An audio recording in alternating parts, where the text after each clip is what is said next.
Haleluya, puji Tuhan saudaraku terkasih di dalam Kristus Yesus. Salam sejahtera bagi setiap saudara yang sedang mendengarkan video renungan di pagi hari ini.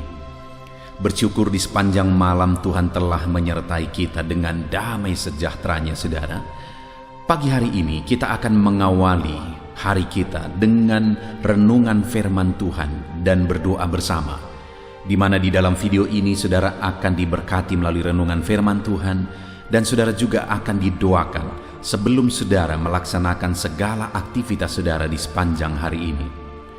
Kalau saudara rindu setiap hari diberkati melalui renungan firman, dan saudara juga rindu didoakan setiap hari, silakan lihat tanda subscribe di bawah video ini saudara. Kalau tanda subscribe masih berwarna merah, silakan ditekan, dan tekan juga tanda loncengnya. Dan kemudian share video ini kepada lebih banyak anak Tuhan saudara, supaya lebih banyak anak Tuhan diberkati melalui firman Tuhan setiap hari. Dan kalau saudara diberkati melalui renungan firman Tuhan ini saudara, dan saudara rindu memberkati, kalau saudara butuh informasi lebih lanjut, silakan lihat di kolom deskripsi di bawah video ini saudara. Puji Tuhan saudara, sebelum saudara akan didoakan, terlebih dahulu kita akan merenungkan firman Tuhan dari teks firman Tuhan berikut ini. Adapun teks firman Tuhan yang saya rindu kita renungkan bersama, sebelum kita akan melaksanakan segala aktivitas kita di sepanjang hari ini saudara, untuk menjadi renungan harian kita adalah dari 2 Petrus pasal yang pertama, mulai ayat 16 sampai ayat yang ke-21. Di mana topik renungan yang saya rindu kita renungkan bersama adalah bahwa iman kekristenan bukan dongeng. Iman kekristenan bukan isapan jempol. Saudara, hari ini saya rindu kita belajar apa yang kita imani. Di dunia ini begitu banyak orang yang berkata bahwa mereka orang beriman. Tetapi yang menjadi pertanyaannya adalah, apakah mereka pernah menganalisa, apakah mereka pernah menguji iman mereka itu? Artinya maksudnya objek dari iman mereka itu. Apakah benar-benar apa yang mereka percayai merupakan kebenaran mutlak? Ataukah apa yang mereka percayai adalah satu propaganda? Saudara, ada orang-orang yang hidup di zaman yang lalu. Bisa saja mereka menuliskan sesuatu, lalu kemudian apa yang mereka tuliskan itu adalah untuk kepentingan diri mereka, supaya mereka dihargai, supaya mereka diuntungkan melalui tulisan itu. Lalu kemudian melalui tulisan-tulisan itu akhirnya mereka dihormati, mereka dihargai. Dan akhirnya tahun demi tahun berlalu, generasi demi generasi berlalu, akhirnya orang tersebut didewakan dan diimani. Itu bisa saja terjadi. Dan bagaimana dengan iman yang ada di zaman ini? Apa yang diimani di zaman ini? Apakah apa yang diimani itu benar-benar bisa diuji secara objektif? Atau dengan kata lain, beranikah orang-orang beriman itu dengan terbuka menguji dan membongkar apa yang mereka imani, oknum yang mereka imani, dan sebagainya dan sebagainya? Saya bangga sebagai orang Kristen saudara. Kekristenan siap diuji dari sisi manapun. Saya bangga menjadi orang Kristen percaya kepada Yesus, karena kisah Injil itu bisa diuji. Bahkan mulai dari perjanjian lama sampai perjanjian baru, itu semua siap diuji.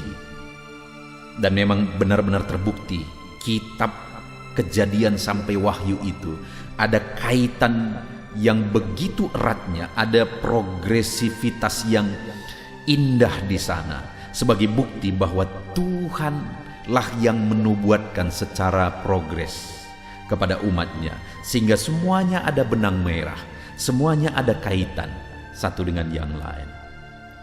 Nah, hari ini saya mau mengajak saudara, pernahkah saudara merenungkan apa yang saudara imani?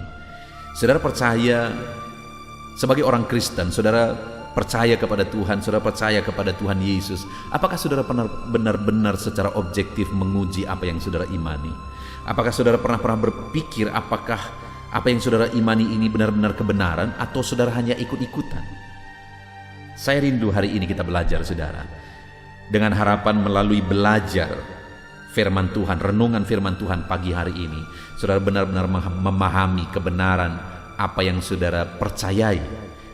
Dan saya rindu saudara menyaksikan, berkomentar apa yang saudara alami hari ini melalui perenungan firman Tuhan ini. Apa yang pemahaman baru yang saudara terima melalui renungan firman Tuhan ini.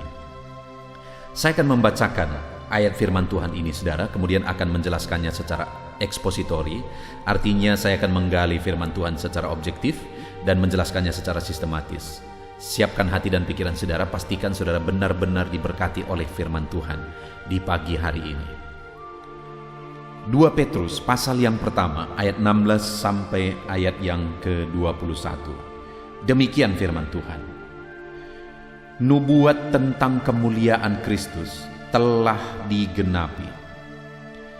Sebab kami tidak mengikuti dongeng-dongeng isapan jempol manusia, ketika kami memberitahukan kepadamu kuasa dan kedatangan Tuhan kita Yesus Kristus sebagai Raja.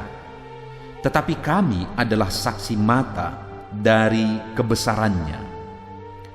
Kami menyaksikan bagaimana Ia menerima kehormatan dan kemuliaan dari Allah Bapa, ketika datang kepadanya suara dari Yang Maha Mulia, yang mengatakan, inilah anak yang kukasihi, kepadanyalah aku berkenan. Suara itu kami dengar datang dari sorga, ketika kami bersama-sama dengan Dia di atas gunung yang kudus. Dengan demikian, kami makin diteguhkan oleh firman yang telah disampaikan oleh para nabi. Alangkah baiknya kalau kamu memperhatikannya sama seperti memperhatikan pelita yang bercahaya di tempat yang gelap, sampai fajar menyingsing dan bintang timur terbit bersinar di dalam hatimu. Yang terutama harus kamu ketahui ialah bahwa nubuat-nubuat dalam kitab suci tidak boleh ditafsirkan menurut kehendak sendiri, sebab tidak pernah nubuat dihasilkan oleh kehendak manusia, tetapi oleh dorongan Roh Kudus orang-orang berbicara atas nama Allah. Puji Tuhan saudara, konteks dari firman Tuhan ini adalah di mana Petrus menegaskan kepada penerima suratnya tentang keobjektifan iman kepada Yesus, bahwa iman kepada Yesus adalah kebenaran mutlak, bukan isapan jempol, kata Petrus. Di ayat 16 itu dia berkata saudara, sebab kami tidak mengikuti dongeng-dongeng isapan jempol manusia. Apa yang kita imani di dalam Yesus Kristus itu bukan dongeng. Apa yang kita imani dalam Yesus Kristus itu bukan isapan jempol, tapi itu fakta, itu kenyataan, itu real, itu objektif, dan bisa dipertanggungjawabkan. Akan banyak orang yang akan kecewa saudara, akan banyak orang yang akan menyesal atas imannya selama dia hidup di dunia, karena dia begitu kuat mengimani sesuatu yang salah, begitu kuat mengimani sesuatu yang sesat.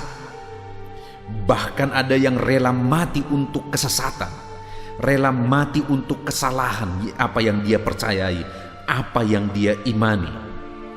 Tetapi dengar hari ini, kalau saudara percaya kepada Yesus Kristus sebagai Tuhan dan Juru Selamat saudara, maka dengar, apa yang saudara percayai itu bukan dongeng, kata Petrus. Apa yang saudara percaya itu bukan isapan jempol, kata Petrus. Itu fakta dan itu kebenaran. Yesus Tuhan itu adalah kebenaran. Itu fakta. Karena hanya Dia yang pernah turun dari sorga, Dia yang mati di kayu salib, dan Dia yang bangkit dari kematian dan tidak pernah mati lagi. Ada orang pernah bangkit dari kematian, Lazarus misalnya, dan mungkin dari cerita-cerita, mungkin banyak pernah kita dengar ada orang yang pernah mati suri dan kemudian bangkit lagi. Ya bisa saja, tapi semua orang yang bangkit itu mati lagi karena memang mereka manusia. Tetapi Yesus yang adalah Tuhan, Dia turun dari sorga dan kemudian Dia mati untuk saya dan saudara, tetapi Dia bangkit dan Dia tidak pernah mati lagi. Tapi Dia bangkit dalam tubuh yang baru karena memang Dia adalah Tuhan. Jadi dia Tuhan, itu fakta, itu kebenaran. Apa yang kupercayai hari ini adalah kebenaran, itu sebabnya aku bangga menjadi pengikut Kristus. Karena yang kupercayai bukan dongeng, yang kupercayai bukan isapan jempol, tetapi yang kupercayai adalah fakta dan kebenaran. Dan saudara, itu yang ditegaskan oleh Petrus, bahwa Injil atau iman kepada Yesus Kristus adalah kebenaran. Dan ada 3 alasan yang dijelaskan oleh Petrus bahwa Injil atau iman kepada Yesus itu adalah kebenaran. Sekali lagi saya baca ayat 16, saudara. Sebab kami tidak mengikuti dongeng-dongeng isapan jempol manusia ketika kami memberitahukan kepadamu kuasa dan kedatangan Tuhan kita Yesus Kristus sebagai Raja, tetapi kami adalah saksi mata dari kebesarannya. Jadi Petrus menegaskan bahwa Yesus adalah Tuhan, adalah Raja. Itu adalah kebenaran. Itu bukan dongeng, itu bukan isapan jempol. Dan Petrus memberi 3 bukti bahwa Yesus adalah Tuhan. Yang kita percayai adalah benar, bahwa Yesus adalah Tuhan dan Juru Selamat. Yang pertama, Petrus berkata, kami adalah saksi mata. Dia melihat keilahian Yesus. Itu bukti pertama. Selanjutnya ayat 17 dikatakan, kami menyaksikan bagaimana ia menerima kehormatan dan kemuliaan dari Allah Bapa, ketika datang kepadanya suara dari Yang Maha Mulia yang mengatakan, inilah anak yang kukasihi, kepadanyalah aku berkenan. Suara itu kami dengar datang dari sorga ketika kami bersama-sama dengan dia di atas gunung yang kudus. Jadi yang pertama, Petrus berkata, kami saksi mata. Pertanyaannya hari ini, untuk sesuatu yang dipercayai, iman di dunia ini begitu banyak. Untuk sesuatu yang dipercayai itu, adakah saksi mata di sana? Ketika seorang nabi berkata dia nabi, adakah saksi mata yang benar-benar membuktikan dia nabi? Yesus tidak hanya mengatakan dia adalah Tuhan. Yesus tidak hanya mengatakan bahwa Bapa dan dia adalah satu, tetapi ada saksi mata, yaitu Petrus dan murid-muridnya. Mereka adalah saksi mata bahwa Yesus adalah Tuhan. Dan saya mau menegaskan kepada saudara, kalau apa yang dikatakan Petrus adalah kebohongan, dan dia sadar itu kebohongan, dia tidak akan rela mati, saudara. Pertanyaannya, bagaimana Petrus mati? Petrus mati sebagai syahid. Sejarah mencatat bahwa dia mati dengan kepala ke bawah. Kenapa, saudara? Karena dia berkata, aku tidak layak mati seperti Tuhanku. Itu sebabnya dia minta supaya kepalanya ke bawah dan dia mati sebagai syahid, saudara. Artinya apa? Dia mati, dia rela mati untuk membuktikan bahwa Yesus adalah Tuhan. Itu yang membuktikan bahwa iman kita benar, saudara. Dengar, hari ini misalnya, kalau saudara misalnya datang kepada saya, lalu kemudian saudara berkata, tadi saya melihat ada emas sebesar kepala kerbau, saudara bilang, saya lihat itu di sana, dan saudara berbohong. Lalu kemudian ada ancaman kepada saudara, pisau sudah di leher saudara, dan kemudian pertanyaan itu berkata, benar atau tidak? Kalau saudara sadar itu kebohongan, saudara tahu bahwa saudara bohong, secara cepat saudara akan berkata, saya berbohong. Saudara tidak akan mau mati untuk kebohongan. Dan tidak ada orang di dunia ini mau mati hanya demi kebohongan, kalau dia benar-benar sadar itu kebohongan. Ya, memang ada banyak orang yang mati karena dibohongi. Ada yang mengatakan bahwa kalau kamu melakukan ini, kamu mau bunuh diri, kamu mau mati untuk ini, kamu akan dapatkan ini dan sebagainya. Dia akhirnya mau mati, kenapa? Karena dibohongi. Tapi kalau dia tahu itu kebohongan, dia tidak akan mau. Nah, pertanyaannya, kalau Petrus tahu itu kebohongan, dia tidak akan mau mati untuk itu, bahkan bela-belain untuk matinya dengan kepala ke bawah, saudara. Tapi kenapa Petrus rela mati untuk apa yang dia imani? Karena apa yang dia imani itu adalah apa yang dia lihat dan saksikan sendiri. Dia berkata, kami adalah saksi mata. Ada bukti yang nyata. sehingga dia rela mati untuk itu. Itu bukti pertama, saudara, bahwa iman kita, iman kekristenan kita bahwa Yesus adalah Tuhan dan Juru Selamat kita, itu bukan dongeng, tapi itu fakta, dan ada saksi mata yang rela mati untuk itu, yaitu Petrus dan murid-murid yang lain. Kemudian bukti yang kedua yang ditegaskan oleh Petrus, saudara, bahwa iman kita adalah kebenaran dan fakta, itu ada di ayat yang ke-19, di mana dia berkata, "Dengan demikian kami makin diteguhkan oleh firman yang telah disampaikan oleh para nabi. Alangkah baiknya kalau kamu memperhatikan sama seperti memperhatikan pelita yang bercahaya di tempat yang gelap, sampai fajar menyingsing dan bintang timur terbit bersinar di dalam hatimu." Saudara, yang kedua, Petrus menegaskan, dengan demikian kami diteguhkan oleh firman yang telah disampaikan para nabi. Firman yang disampaikan para nabi maksudnya apa? Perjanjian lama. Artinya apa? Bahwa setelah melihat semua peristiwa itu, kemudian Petrus dan murid-murid yang lain melihat dan menyaksikan bahwa ternyata perjanjian lama itu digenapi. Itu bukti iman kekristenan kita fakta dan bukan isapan jempol, bukan dongeng, saudara. Kenapa? Karena segala sesuatu yang tertulis itu digenapi. Misalnya di dalam Yesaya pasal 52, 53, di sana dijelaskan tentang penderitaan Yesus, dinubuatkan di sana bahwa Yesus akan mati, bahwa akan ada orang yang berkorban, ada juru selamat yang akan menggantikan manusia. Dia rela menderita, rupanya tidak seperti manusia lagi dan sebagainya. Semuanya dinubuatkan di sana, dan ratusan tahun kemudian digenapi. Artinya apa, saudara? Bahwa apa yang kita imani itu benar dan fakta. Karena memang Tuhan sudah mewahyukan dari Kejadian sampai Wahyu, semuanya sudah diurutkan oleh Tuhan. Bahkan yang belum terjadi pun dia sudah nubuatkan. Salah satunya kelahiran Yesus sudah dinubuatkan dari seorang perawan. Itu sudah dinubuatkan dalam Yesaya, di mana itu dinubuatkan kalau tidak salah sekitar 700 tahun sebelumnya. Jadi apa yang kuimani hari ini fakta dan benar, karena benar-benar Tuhan yang mengatur itu semua. Lalu kemudian ratusan tahun kemudian digenapi. Itu yang dikatakan oleh Petrus, bahwa apa yang tertulis dalam perjanjian lama itu digenapi. Itu sebabnya Petrus berkata bahwa apa yang kami imani bukan dongeng, bukan isapan jempol, karena ternyata perjanjian lama itu digenapi. Saudara, hari ini dengar, apa yang saudara imani dalam Yesus Kristus itu bukan dongeng. Karena kalau saudara belajar Alkitab, saudara akan melihat segala sesuatu yang belum terjadi seringkali sudah dinubuatkan oleh Tuhan. Dan kemudian akhirnya waktu demi waktu terjadi, waktu demi waktu terjadi, waktu demi waktu terjadi. Dan dengar, saudara, di akhir zaman ini ke depan akan terjadi peristiwa-peristiwa yang telah dinubuatkan di dalam Alkitab. Jadi sekali lagi, dengar, apa yang saudara percaya bukan dongeng. Apa yang saudara percayai adalah benar-benar iman yang benar. Itu sebabnya jangan pernah undur dari Tuhan. Jangan pernah meninggalkan Tuhan, karena hari ini kalau saudara percaya Yesus adalah Tuhan dan Juru Selamat saudara, saudara sudah dalam iman yang benar.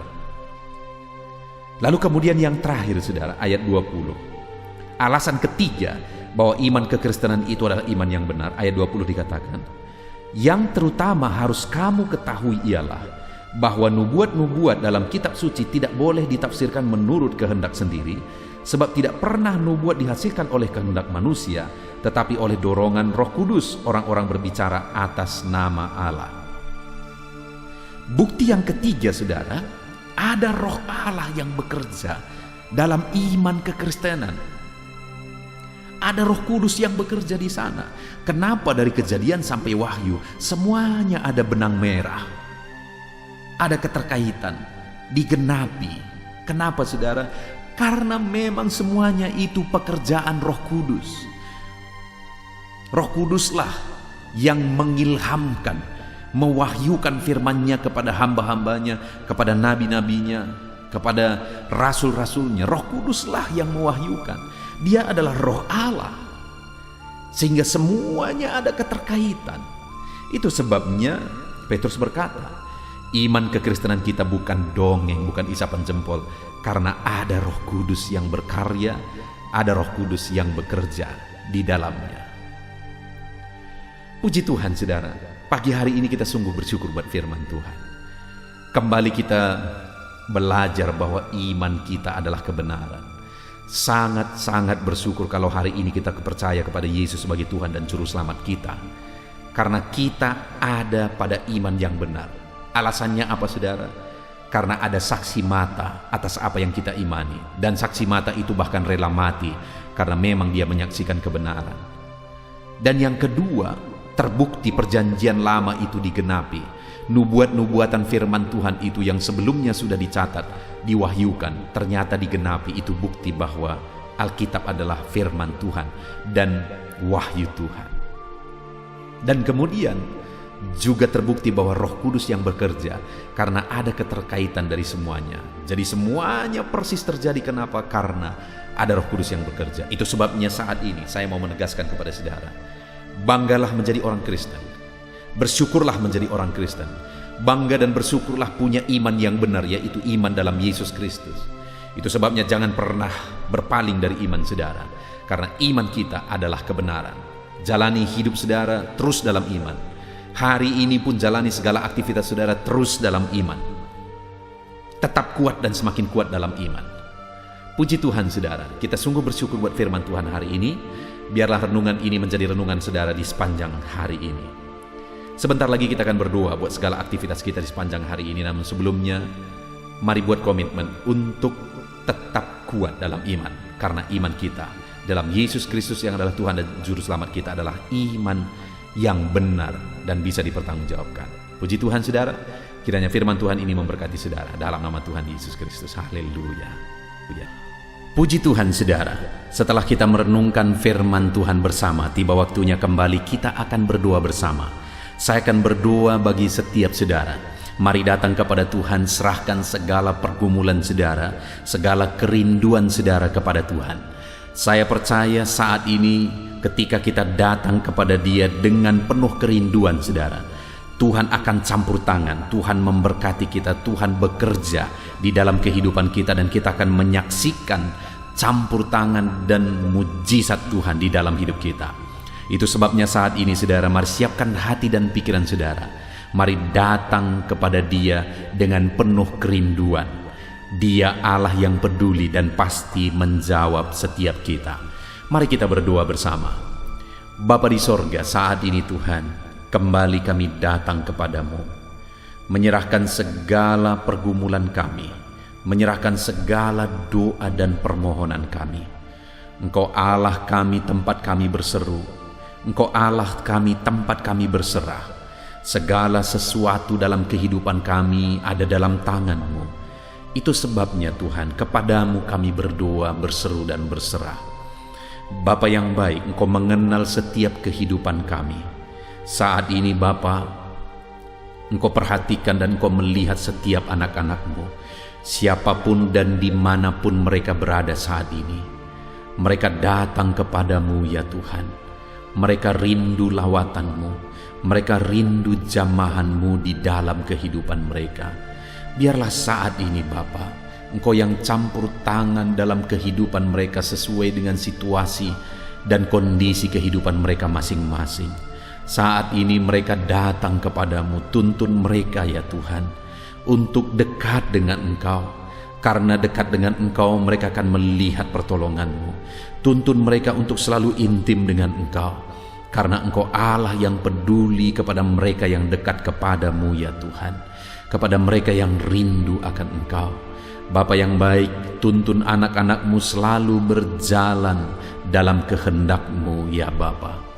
Terima kasih Bapa di sorga. Saat ini hamba berdoa bagi setiap anak-anak-Mu, bagi segala pekerjaan mereka, aktivitas mereka, tanggung jawab mereka. Tuhan yang bekerja, Tuhan yang campur tangan. Engkau yang menjadikan anak-anak-Mu berhasil ya Tuhan.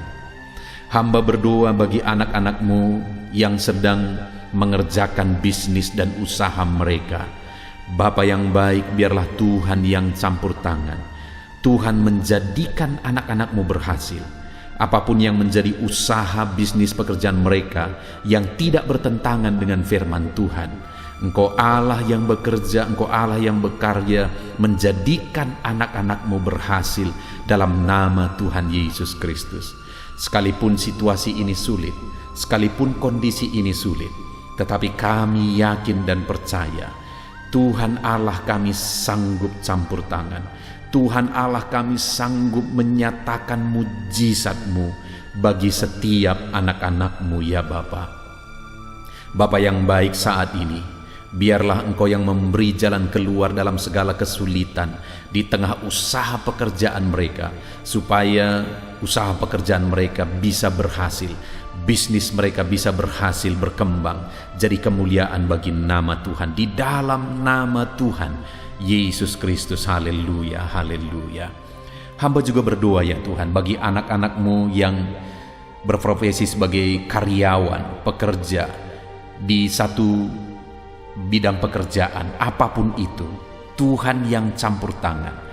Biarlah anak-anak-Mu bisa berhasil di sana ya Tuhan. Karir mereka bisa meningkat di sana. Itu sebabnya sertai anak-anak-Mu Tuhan. Jadikan mereka berhasil dalam bidang pekerjaan mereka masing-masing, di dalam nama Tuhan Yesus Kristus. Bapa yang baik, Engkau yang menyertai dan memberkati kehidupan anak-anak-Mu dalam tanggung jawab pekerjaan dan profesi mereka, dalam nama Yesus. Kami juga berdoa ya Tuhan, mungkin ada anak-anak-Mu yang sedang mendengarkan video ini yang mereka adalah pegawai negeri sipil. Tuhan juga yang campur tangan memberkati kehidupan mereka di dalam nama Tuhan Yesus Kristus. Dalam nama Yesus, ajar mereka mengabdi bagi bangsa dan negara ini, dan Tuhan juga mencukupkan segala kebutuhan kehidupan mereka. Bapa yang baik, saat ini Tuhan, hamba juga berdoa bagi para petani dimanapun mereka berada. Dalam nama Tuhan Yesus, Engkau melihat, Engkau memperhatikan anak-anak-Mu, para petani ya Tuhan. Tuhan memberikan keberhasilan dalam pertanian mereka, dalam nama Yesus Kristus. Dan Bapa yang baik, biarlah Engkau yang bekerja sehingga mereka bisa mengalami berkat-berkat-Mu dengan mereka berprofesi sebagai petani. Kami juga berdoa bagi anak-anak-Mu yang menjalankan pekerjaan sebagai pedagang. Berkati bisnis dagang mereka dalam nama Tuhan Yesus Kristus. Engkau Allah yang sanggup, Engkau Allah yang campur tangan, menjadikan anak-anak-Mu berhasil dalam bisnis, dagang, dan pekerjaan mereka. Tuhan bekerja, Tuhan yang campur tangan, dalam nama Yesus Kristus. Saat ini Bapa, apapun aktivitas dan pekerjaan anak-anak-Mu yang tidak disebutkan saat ini, tetapi Engkau Allah yang tahu, Engkau Allah yang peduli. Berkati segala pekerjaan anak-anak-Mu, jika itu tidak bertentangan dengan firman-Mu ya Tuhan, di dalam nama Tuhan Yesus Kristus. Dalam nama Yesus, jadikan anak-anak-Mu menjadi orang-orang yang bertanggung jawab. Mereka melakukan yang terbaik di dalam kehidupan mereka, dalam nama Yesus. Dan Engkau yang menyertai mereka, ajar mereka mengandalkan Engkau dalam segala usaha pekerjaan yang mereka lakukan, dan Tuhan memberkati mereka. Jadikan mereka berhasil dalam segala usaha pekerjaan profesi mereka, dalam nama Tuhan Yesus Kristus. Haleluya. Saat ini Bapa, hamba berdoa, mungkin ada anak-anak-Mu yang sedang ada dalam beban berat, sedang ada dalam masalah dan persoalan. Engkau yang tahu, dalam nama Yesus. Saudara, saat ini, saudara yang sedang berbeban berat, angkat tangan saudara kepada Tuhan. Dengan penuh penyerahan, biarkan Tuhan mengangkat segala beban dan persoalan saudara. Dalam nama Yesus, apapun yang menjadi beban, persoalan yang menindih kehidupan anak-anak-Mu, Tuhan ulurkan tangan-Mu, Tuhan mengangkat segala beban dan persoalan kehidupan anak-anak-Mu. Di dalam nama Tuhan kami Yesus Kristus, Engkau Allah yang berkuasa, Engkau Allah yang ajaib, Engkau Allah yang sanggup. Dalam nama Tuhan Yesus Kristus, nyatakan kuasa-Mu, nyatakan mujizat-Mu, nyatakan campur tangan-Mu. Dalam nama Yesus, Engkau Allah yang mengangkat segala beban persoalan anak-anak-Mu ya Bapa. Dalam nama Tuhan Yesus Kristus. Bahkan saat ini Bapa, hamba berdoa jika ada anak-anak-Mu yang sakit, Engkau Allah yang berbelas kasihan, ulurkan tangan-Mu bagi anak-anak-Mu yang sedang sakit saat ini. Saudara-saudara, jika ada saudara yang sedang sakit, angkat tangan kanan saudara kepada Tuhan, taruh tangan kirimu di dadamu, dan datang kepada Tuhan dengan penuh penyerahan. Hamba berdoa dalam nama Tuhan Yesus Kristus, Engkau Allah yang mengulurkan tangan, Engkau Allah yang menjamah anak-anak-Mu yang sakit. Di dalam nama Tuhan kami Yesus Kristus, dalam nama Tuhan Yesus Kristus. Haleluya, haleluya, haleluya.